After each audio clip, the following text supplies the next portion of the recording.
Hi everybody, it's Dr. Lori. I'm here to answer your questions. I get questions from all different places, but I always start with telling you about my bowl. So today's bowl is a Chinese export porcelain piece, and it has 22 karat gold gilding, gild work or banding, and it also has a decoration that's pretty typical with peonies and of course chrysanthemums and some birds and such. Dates to about the early part of the 1900s, and value on the bowl, just about $65. Kind of nice. So let's get to your questions, and I'm going to start with this first question. Let's see what we've got. Okay. Question comes from from the YouTube channel. So I love these shows, Dr. Lori. Thanks so much. Your advice is greatly appreciated. I want to comment on you mentioning to never sell anything to an appraiser. I had a very shady appraiser who actually used to do segments on a local TV channel come to my house and look at several items. When it came to some very old inherited brass candlesticks with no markings, he claimed he had no idea of their value and he offered me $12. Well, fortunately, I'm not that stupid, so I didn't sell them to him. Well, it was very validating to hear your recommendation never to sell them to an appraiser. Let me tell you a little bit about my origin story, because most of you probably don't know it. I started this whole appraisal thing in my life after teaching at universities and working in a museum. I met a woman when I was working in a major museum in Pennsylvania who came into my office who had sold a $50,000 document to an appraiser who gave her $50 for it. You know, and the long story of it is my colleague was supposed to do something called Curator's Clinic, and she went off to pick up her kid who was sick. And she said, Lori, can you take over Curator's Clinic? Curator's Clinic is when curators will set aside time in the middle of a week, a month, a day, whatever, and they'll spend this time talking to the community at large. They'll open their doors in the museum and allow you to bring objects in, and we'll tell you about them. So it's unethical for a museum professional to become involved in discussing the value of objects, because you don't want the public to feel like, you know, oh, well, you know, we have these particular things, we really want to get you to give them to the museum. So she goes off, I do Curator's Clinic, this woman walks in, she's about 75 years old, she sits down in my office and she says, I sold this piece to an appraiser, he gave me $50 for it. And I said, well, describe your piece, ma'am. And she said, well, my piece was an old newspaper with a famous person's obituary in it. And I said, okay. And I said, well, and I'm thinking, whose obituary could this be? John F. Kennedy's obituary? That can't be worth more than $50. And remember, I'm a museum professional. I'm a curator with a PhD. I'm not an appraiser. I'm not an auctioneer. I'm not any of those things at this point in my life. So I said, all right. I said, well, tell me about your newspaper. She said, well, it was that old parchment paper. And I'm thinking, that old parchment paper? She said, that old parchment paper. I said, well, who was the famous person whose obituary was in that newspaper? And she said, the famous obituary was of George Washington. Go to find out, her newspaper was from 1799 and it announced Washington's passing. So I get on the phone and I call around to other museums and I find out that an appraiser, a local appraiser in the area where this woman is, where I'm working at that museum, has just sold that particular newspaper to a museum elsewhere for $50,000. $50,000 is what he got. He gave her $50. She asked him to appraise it. He made her a purchase offer. She didn't know any better. She takes the $50 and she tells me I had to pay the electric bill. This is why I started this. I didn't think I could save the world, but I knew a lot about objects, and I knew I could help people to understand what they had and what it was really worth. So when people say, well, Dr. Lori, why did you start this? I'm much different from other appraisers. Now, that doesn't mean that they're all unscrupulous appraisers out there. It just means, it's my opinion, that if you're going to appraise an object, you shouldn't be in the market to want to buy it from that person. You're there, you're paid to appraise it. Appraise it, tell them the truth about what it's worth, and it's their object to decide if they want to sell it or whatever it might be. So again, you know, I'm not like the greatest or I don't like, not an ego thing, but you know, it's very, very problematic. Look, this happened. This particular person is sitting on some network TV somewhere being set out there as if there's an honest person. He knows it's worth more than $12. He knows the market. If you think he doesn't know the market, then, you know, you're wrong about that. So you really have to think about it. It is a strong feeling I have about that. I don't think that you should be a buyer, an appraiser, and a seller. I don't think you should be appraising and getting money for being an appraiser, and also then, of course, reselling these pieces from your clients. It doesn't really make for good client relations either. So that's how I got started. So the fact that she held on to her candlesticks when someone offered her $12 who should know better is great to me. But it's really, really hard. It's very, very difficult to really identify what you're going to do. And it's hard sometimes when someone makes you a purchase offer to say no, but you shouldn't let it go until you know what it's worth. Okay, what's next? Let's see. Hi, Dr. Lori. Is firstdibs.com better than cherish.com or rubylane.com? Okay, it's not about better, it's about different. And this is important. So this question is about how do I sell my wares? How do I sell my Stone Lane pottery? How do I sell my World War II era clogs? How do I sell my crystal vase? And this is about what's better. Where's the right online auction site or the right online selling site for your antiques, art, and collectibles? So some people will say, oh, well, you have one that you like better. For example, Etsy has contemporary objects that relate to, of course, craft, right? So you can make your own jewelry and try to sell it on your Etsy store, as well as art, antiques, collectibles, and vintage objects, right? So eBay sort of has all different types of objects, and that sells to a different type of market. Lots of eyes there. Ruby Lane has a different type of market. Cherish oftentimes focuses a lot on, of course, home decor items that are vintage or even newer. So you want to think about what's different about it. People sometimes don't realize what the criteria is to sell on particular online sites. For instance, First Dibs has some criteria that you have to meet before you're a seller on that particular site. But whichever site you choose, remember that they're different and they are looking at different audiences or attracting different audiences. You got to know your market and you got to know your audience no matter where you are. If you know your audience, you're going to do well to properly market your art, antique, or collectible, or the thrift store piece that you want to flip. All right, let's see. What else have we got? Next question. Thank you for the questions. You can submit the questions anywhere on social media, Facebook, Twitter, Instagram. You can submit them right here, in the comment section right here. Hey, Dr. Lori, I got a question for you. Sure, I'll answer them as well. Some of them I'll answer right here on video. This is from a priority member who's also a reseller. So I have a priority service and I make them a priority. People email into me on a monthly subscription. And in fact, this person asked, I submitted a pair of lamps. So they submitted this pair of lamps to me. And then I appraised that pair of lamps. So I appraised this pair of lamps at $250 for the two lamps. And they were relatively large lamps. And he sent a picture and I told him what they were worth, right? And they were ceramic based and they had actually a very, very large shade, old shade, probably from the 1960s, probably a replacement shade. So, and they were in working condition. So he says, well, Dr. Lee, he gets back to me after I tell him that they're worth $250. And he says, I don't think I properly described my lamps. They're really big. They're much bigger. I should have given you dimensions, right? So I said, okay, well, you should have given me dimensions. That's fine. He said, I paid around $500 per lamp. And he writes, the lady at the estate sale where I bought them based her price off a similar lamp that was for sale on eBay. And that was on sale for eBay right now. And that pair of lamps was at $990.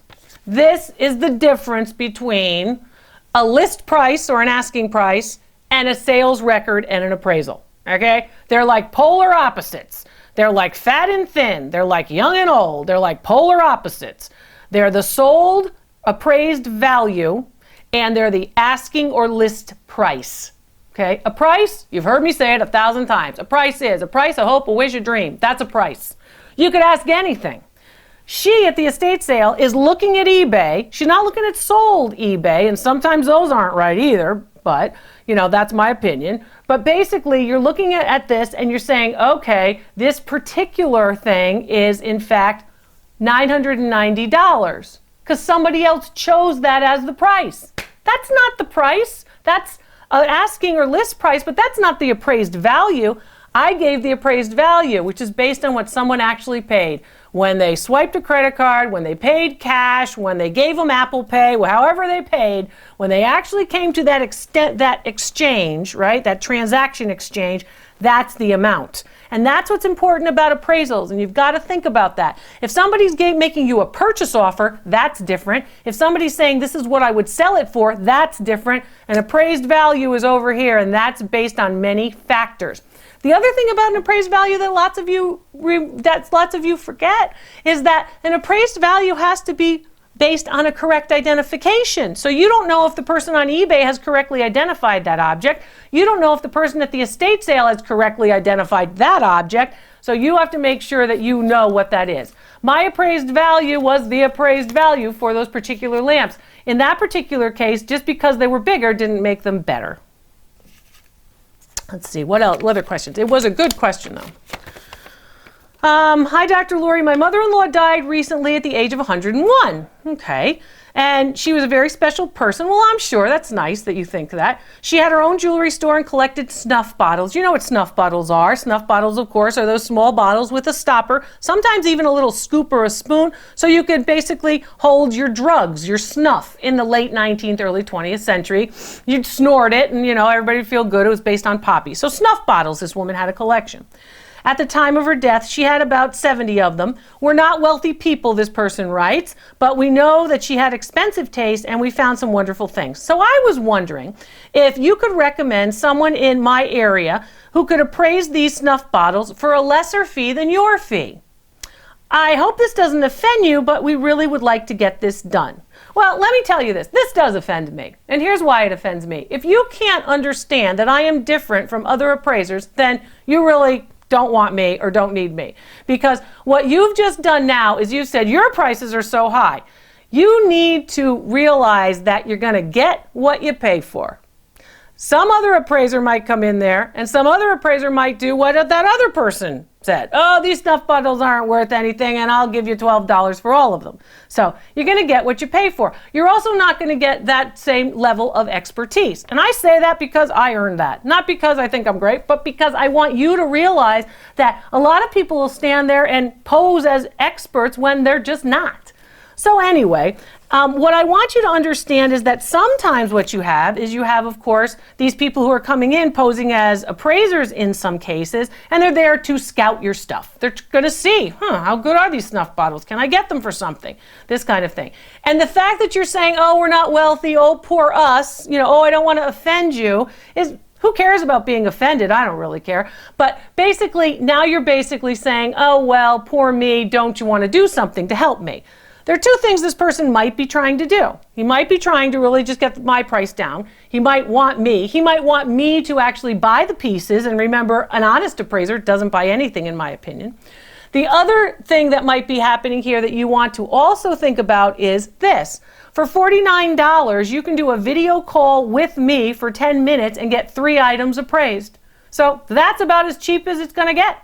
Most appraisers are charging a lot more than that, and they don't have my background. So am I offended? Yeah. Do I care? No. Do I want you to learn what you really need to think about when you're in this situation? Because people are in this situation. Oh, I want to get this done, and she passed away, and now I want to get rid of everything.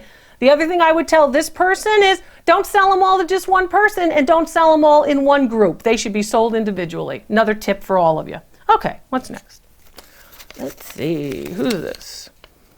I love you, Dr. Lori. I love you too. I wouldn't do all this if I didn't love all of you. I love you too. All right. You are so straight to the point, knowledgeable about antiques. I hope that you have children to pass on your talents to. Well, I don't have children, and I don't plan on having children. I don't see any children in my future, let me tell you. Please, Dr. Lori, get yourself a team and train them for the years to come. Well, I want to thank you very much for killing me off already. I also want to say that, of course, I'm trying to train you. That's what I'm doing this for. I'm trying to train you. In terms of course, training, you have to, first of all, have that background, which is what I want you guys to have. And it doesn't mean that you have to go to school for 1,000,000 years. It doesn't mean that you have to have any formal, academic background. It means that you have to want it. You have to want to learn it. You know, I think I'm very straightforward. I hope you're getting all this information. I hope it's helpful. I hope you're watching all of the YouTube channels because there's bits of information throughout all of them. Oh, I watched the one about glass. Now I know everything. There's more to them. I know there is because a lot of information goes in as I talk. I mean, I don't even remember some of the stuff that, you know, I try to get through.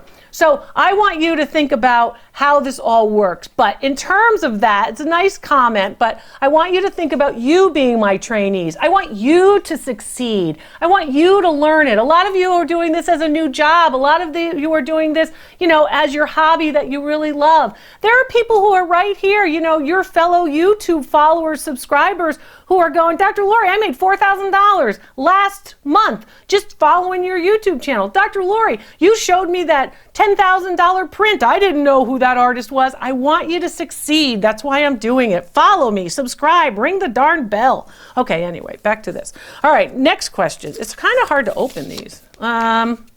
I had to take out my contact lenses because I'm pretty nearsighted and it's easier for me to read these without my contacts. So when I'm looking at you, I want you to make sure that you know that I'm doing a lot of this today. Should I buy a subscription on a website that offers access to a database of past auction records? Let me talk to you about this. This has to go along with my view on price guides and these past auction records. I'm not a big follower of these types of, you know, pay a fee every month and you get to search auction records because these auction records are old. So if you're looking at what a Sevres pottery ceramic image, an urn with Napoleon on it, sold for in 2006, well, it might give you a picture to recognize what a Napoleon urn from the Sevres factory in France looked like, but that auction record is now wrong. It has to be wrong because the market's always changed. So what are you going to do with that old information? And this is where all the bad information, the misinformation gets put up on other websites all over the web. This is where somebody thinks a lamp is worth $990 because they're looking at an old site from one of those. Also, I don't like these price guides because what they're doing is they're trying to sell you another price guide. They're not really following the market and what the market will do. The market and following the market is a very, very difficult analytical type of thing. I have to do a lot of analysis in order to create these appraisals. They don't just come in with, oh, well, I looked on eBay and I saw a sold thing and all of a sudden that's the number. That's not the number. Because you have to look at multiples of the same object, you have to correctly identify it, then you have to go through and basically find what's the false one. So is there a really high one that's sky high that doesn't make any sense in the market, or a really low one? You know, look at it this way. If you're going to the store and you're going to buy milk, you know, if one carton of milk is $10 and one carton of milk is 10 cents, you're going to think the $10 one, what's so special about that? It's just milk, it's overpriced. The 10 cents one must be sour because it's only 10 cents. There's something wrong with the high and the low. The middle of the market is what you usually look at, and that's true in antiques too. So I want you to understand how that all works. Be aware of these price guides. Oh, it's the ultimate price guide. Well, guess what? You know, they have to ultimately be doing this every day. All of you say I work too hard. All of you say that. You go, oh, Dr. Lori, you should take a break. Oh, Dr. Lori, you're always doing this. You have to keep up on it, and it happens all the time. So I have to keep up on it to be market savvy and market smart. So I'll help you do just that. Okay, let's do another one. I swear I heard you say that vintage costume jewelry without a mark can still be something valuable. Am I imagining this? You know, I binge watch all your videos. Thank you, Dr. Lori, for sharing your gifts with us. Yes, I did say that. If it's unmarked, that doesn't mean it's not valuable. That's true about costume jewelry. That's true about paintings. That's true about many, many objects. So, all right, I did say it. You heard it. And you can always go back and rewatch a video. Is it best to melt down metal like silver for its value? No, it's not always best to melt down silver for its value. When silver or gold are really high, really low, when the precious metals are different in the market, what the market value is for the troy ounce, for example, here's what you do. If you were to melt down that silver spoon from 1905 from your grandmother's silver service, you've now lost the antique value once you melt it down, the value that it is from 1900 that has a value for being an antique, And the second one, of course, is that you now have melted it down and now you lost all the design value of that beautiful Baltimore Repoussé floral decorated early 1900s piece. You lost the design value, you lost the antique value, you lost a lot of value because you just said, I don't want to be bothered selling the antique, I'm going to melt it down. So yeah, you can lose a lot of value if you just decide to melt and get it for smelt weight. I'm Dr. Lori. I hope you're learning something from these videos, of course, and you can always ask questions right here of me. Thanks for watching. I'll see you next time.